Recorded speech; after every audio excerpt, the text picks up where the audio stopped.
Mas a institucionalização e a defesa do status quo servem para seu propósito.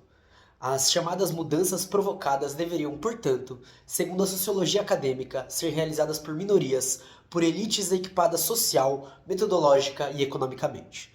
Ou seja, os setores dominantes constroem a faculdade para um conhecimento defensor do status quo. Com isso, o curso formará pessoas, geralmente da elite, ou pelo menos esse é o projeto inicial, né? E intelectuais orgânicos que defendem os ideais dessa elite. Essas pessoas que deveriam e devem, segundo as próprias classes dominantes, ter o poder de decisão e de construção dos projetos. Seguindo, portanto, os planos parciais, desligados do contexto geral, passam a funcionar ao tempo em que o fenômeno revolucionário é visto como uma atividade lúdica, desligada das relações de produção existentes. Procura amenizar, finalmente, as contradições emergentes através de técnicas de controle social. Eu sou Marcos Morcego, essa daqui é a Caverna do Morcego, eu sou comunicador político. A gente está aqui novamente com Por uma Implosão da Sociologia, livro da editora Terra Sem Amos, que eu publiquei, trocando essa ideia então na parte 2 sobre Clóvis Moura e a universidade. Para você que não conhece, clica no botão de seguir, deixa o like, comenta, compartilha o vídeo se curtir, obviamente. E lembrar vocês que esse daqui não é nosso único projeto. A gente também tem nosso projeto de podcasts que acontece em todas as plataformas de podcast. Então você pode acompanhar aí a gente. Além disso, temos a Clio Operária, nossa revista que você pode seguir e acompanhar os textos que a gente publica, né? Tem muita gente publicando muito texto bom. E também cupom de desconto no site da Autonomia Literária, hashtag Morcego na Autonomia, com 20% de desconto em todo e qualquer produto deles. Curtiu o projeto? Quer apoiar? apoia.se/cavernamorcego ou o nosso Pix, que é também o e-mail para contato, caso necessário, podcastmorcego@gmail.com. Beleza? A gente está aqui então trocando essa ideia sobre a sociologia acadêmica, que é muito do que a gente abre, né? Esse capítulo, esse capítulo não, essa metade de capítulo, e eu vou dar continuidade então aqui para essa leitura e discussão. A dicotomia que a sociologia da praxis vai perceber não é só a separação entre dominantes e dominados, mas, de um lado, a própria construção existente das massas populares para a superação desse estado de dominação. Quem vai observar isso nos marcos que nos servem são justamente a dupla Marx e Engels. E, de outro, observado também pelos mesmos autores, teremos a anatomia da sociedade capitalista, a produção e a circulação de mercadorias e a análise da mais-valia. Óbvio, aqui a gente não vai se aprofundar nisso, né? Mas o importante aqui são esses mecanismos de controle social do sistema. Justamente para a gente entender que a burguesia também forja os próprios coveiros, né? A existência da exploração, opressão e dominação pressupõe a formação também de grupos revoltosos, e o conflito existe mesmo que nem todos decidam lutar. E isso nos permite trabalhar a partir da principal base do sistema capitalista e colocar, na nossa óptica, a força que mostra essa contradição e a luta contra a exploração. Sem a alteração do modo de produção, não se modifica a questão de classe que marca o sistema capitalista. Conseguir observar e investigar criticamente isso, a partir da ou seguindo para a ação, é o que coloca essa construção no núcleo de observar e estudar a totalidade para cortar o sistema pela raiz. A institucionalização desse sistema, nos moldes de avanço neoliberal, empurra a sociologia e a psicologia, né, que justamente por causa das referências que eu estava tendo na época que eu estava lendo, para a questão empresarial. A mudança se torna individual, meritocrática, o controle social nem sempre precisa das instituições. As pessoas vão passar a se policiar e lutarão para defender esse próprio tipo de construção. Assim, cabe ajustar os homens como se ajustam os parafusos ao sistema empresarial, criando-se, para tal, toda uma sistemática teórica e técnicas refinadíssimas de pesquisa, análise e também ajustamento do trabalhador, dialogando diretamente com aquilo que a gente vinha elucidando na parte 1. Quais alternativas temos? Bom, o primeiro passo é observar as leis gerais, que são meio que algumas regrinhas padrão, mas que não são ponto daqui, né? E as leis de todas as formações econômicas sociais, essas que respondem a determinada historicidade, acontecimento e forças sociais em disputa. As análises dos sociólogos da praxis somente terão validade se partirem da anatomia da realidade social estudada. Então, se a gente pegar, observar o que é o quadro geral, observar o que é quadro específico e entender o desenvolvimento ou desenrolar das coisas do que está acontecendo. Essa análise que gera o espaço para a praxis social, para a análise política. É isso que gera a confirmação da tese de Clóvis Moura de que quilombos, que agrupavam indígenas, aldeados, pobres, ex-prisioneiros, como o principal ponto de tensionamento frente ao modo de produção escravista latifundiário ou escravista colonial. E aí a gente traz o próprio Lenin, né, numa citação do Clóvis Moura, né, que diz: até agora, os sociólogos distinguiam com dificuldade, na complicada rede de fenômenos sociais, os fenômenos importantes dos menos importantes. Esta é a raiz do subjetivismo em sociologia. E não sabiam encontrar um critério objetivo para essa diferenciação.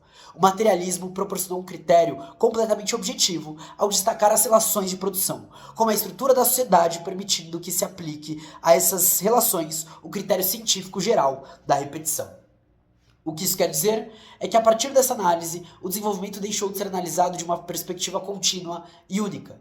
Retira o evolucionismo da sociedade e das pessoas desse avanço, em que a sociedade ocidental é o maior avanço e a sociedade mais desenvolvida. Coloca as contradições e os conflitos nos centros do processo histórico.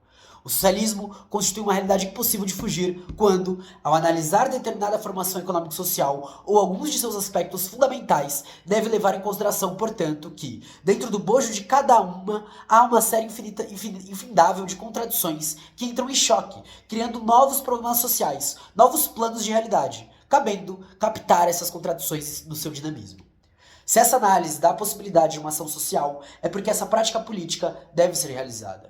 Estudar para intervir, o papel do sociólogo e do militante. Quando não se estuda a complexidade e a totalidade do sistema em vigência, ocasiona um afastamento progressivo da coincidência praxis-conhecimento, desencambando na alienação. E a falta de ação não altera a realidade.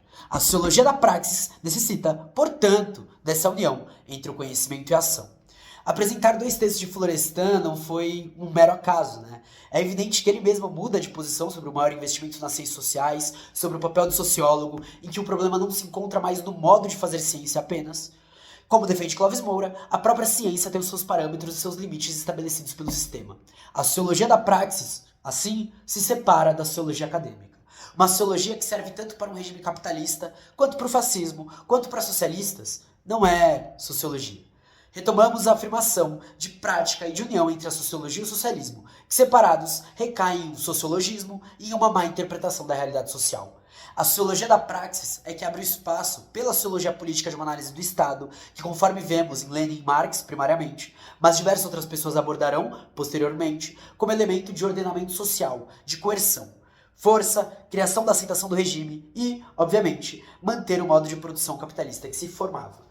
E aí eu coloco um parênteses, né, para ler por um Estado latino-americano, que é o livro do Leonardo, não vou lembrar o sobrenome dele, mas aí tem um episódio do meu podcast, né, então você coloca lá Caverna do Morcego por um Estado latino-americano e você vai ter as nossas análises sobre isso também. Existe, portanto, uma classe que quer manter o controle do Estado e uma que pela praxis política busca subverter a ordem. A revolução é, portanto, um fato sociologicamente normal e representa a praxis de grupos, estamentos e classes sociais que estão interessados em uma nova sociedade que representará racionalmente a necessidade de se estabelecer a harmonia entre as forças produtivas e as relações de produção que se encontram em contradição com o modo de produção capitalista. A revolução é, assim, o ponto culminante de um processo complexo e tortuoso que se realiza nos diversos níveis de interação da sociedade atual e a sua essência é a superação da contradição a que nos referimos. E é por isso que Clóvis Moura traz Lefebvre, confirmando que o marxismo aparece como uma expressão da vida social prática, no seu conjunto, no seu movimento histórico, com os seus problemas e as contradições, incluindo, pois, a possibilidade de superar a atual estrutura. E aí é o livro O Marxismo, de Lefebvre. Mas eu acho interessante essa questão do marxismo aparecer como uma vida social prática. Ele aparece não só como algo, como método de investigação, mas aparece como a realização de outro modo de se existir no mundo. Confirmando assim a conexão entre marxismo, sociologia e socialismo. A violência, ou como preferimos chamar, a contra-violência revolucionária, é aqui colocada como normal e necessária. É uma resposta ao próprio sistema, por ora racional e por ora violento, para dominar e oprimir. Cabe, portanto, ao sociólogo, ao invés de rotular a violência como patologia social, estudar o sentido, o conteúdo dessa violência, a violência dos que desejam deter o progresso social ou a dos que desejam dinamizá-lo e, para isso, tem de chocar-se com aquelas forças e instituições sociais que não o permitem. A primeira forma de violência, nessa dicotomia, é que para nós é patológica. A segunda, a nossa violência, a praxis dinâmico-radical, representa o normal. Então, são 2 frentes de resolução dos problemas. Uma que não quer alterar a raiz fundamental deles, tendo seu lucro como o foco principal.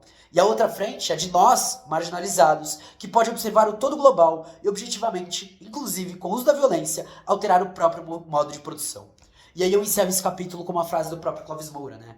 O cientista social tem de ser, portanto, um político no seu sentido essencial. Político, porque através da praxis política age experimentalmente como sociólogo e é através dessa praxis que ele testa as teorias sociais. Ou seja, um político no sentido de fazer a política desde a base, fazer a política desde onde a gente interfere. E assim a gente encerra esse capítulo. Queria agradecer então a presença de geral, agradecer, tô vendo que vocês estão curtindo, que vocês estão comentando, que vocês estão falando um pouquinho sobre, que vocês estão aí acompanhando, o que pra mim é uma honra enorme. Tá sendo bem interessante, bem da hora trabalhar com esse livro da editora Terra Sem Amos. É nóis, lembra de curtir, comentar, compartilhar, vai estar tudo na descrição. Até a próxima, um grande beijo. Tchau!